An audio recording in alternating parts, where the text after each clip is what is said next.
Muslim extremists in my hometown of Calgary chanting "All Hail Hitler." Welcome back. I'm Ezra Levant. The One Nation Society for Democracy was founded to preserve Canadian values and freedoms against Saudi values.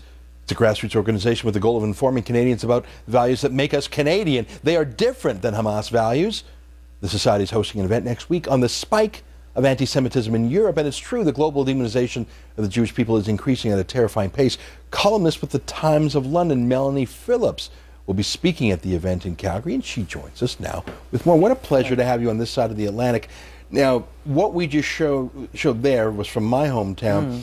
That was shocking to Canadians, but that is everyday occurrences in Paris, in Germany, and even in London, UK. Indeed, and these terrible demonstrations found a particular peak during Operation Protective Edge last summer, when, as you know, the State of Israel had to go to war in Gaza to stop the attacks from rockets and tunnels.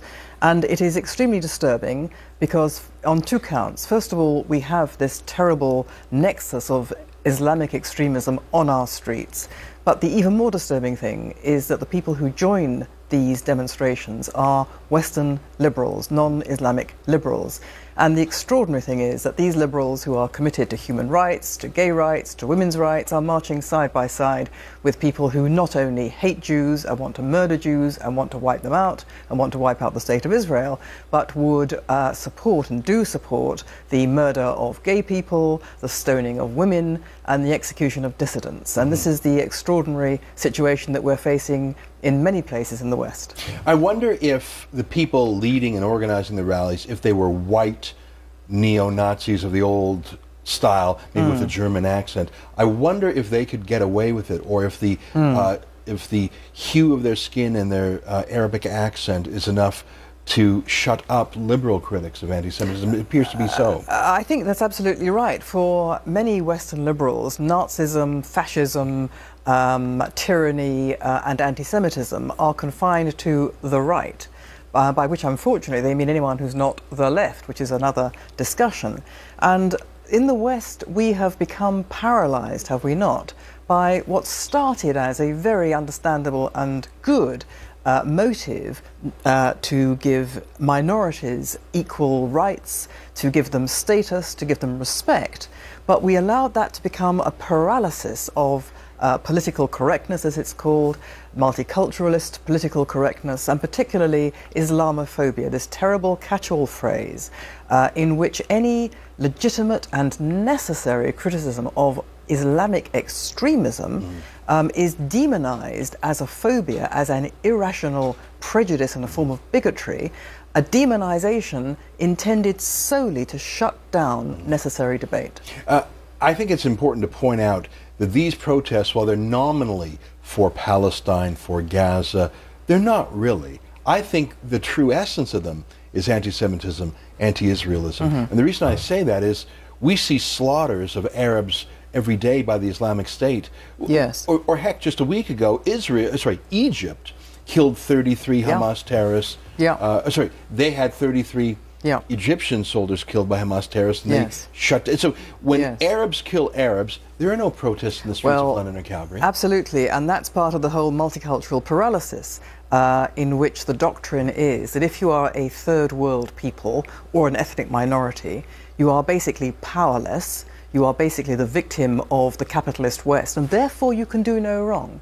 Because you're a victim, you get a free pass for your behavior. But, I mean, just yesterday, Sweden recognized the state of Palestine. Why won't they recognize Kurdistan? I mean, why is it only Palestinians, when they are at war with Jews, that are the sympathetic party in the Middle East? It's because to the Western liberal, and we had this in Britain, Britain's parliament voted by 274 votes to 12 to recognize Palestine, but it's because the Western liberal For the Western liberal, unfortunately, Israel has become a pariah state.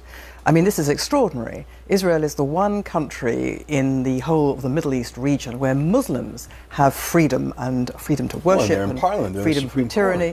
It's the one country in the Middle East which is obsessed by human rights, and yet it finds itself demonized as the pariah state in the world.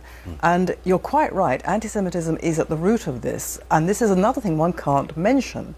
Anti-Semitism, in my view, is not some minor, horrible prejudice.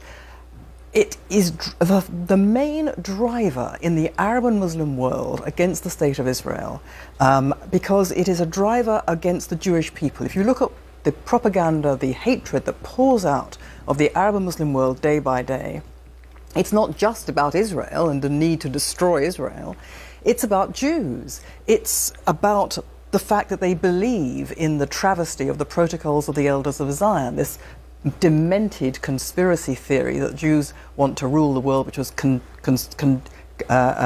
invented as a forgery many decades ago. It's the belief. It's the circulation of Mein Kampf. It's the deranged blood libels in which they go around saying things like the Jews want to kill Gentile and Arab children in order to drink their blood. Now, you would have thought that the Western world, with its experience of the Nazi Holocaust, you would think they would understand that anti-Semitism is not just a prejudice, it is a signature marker of a derangement. It means that the people who believe these things are fundamentally irrational. Or I wouldn't say irrational, I would say evil. Melanie Phillips, it's great to have you on the show. Good luck in Calgary with your speech next week. More Source coming up after the break.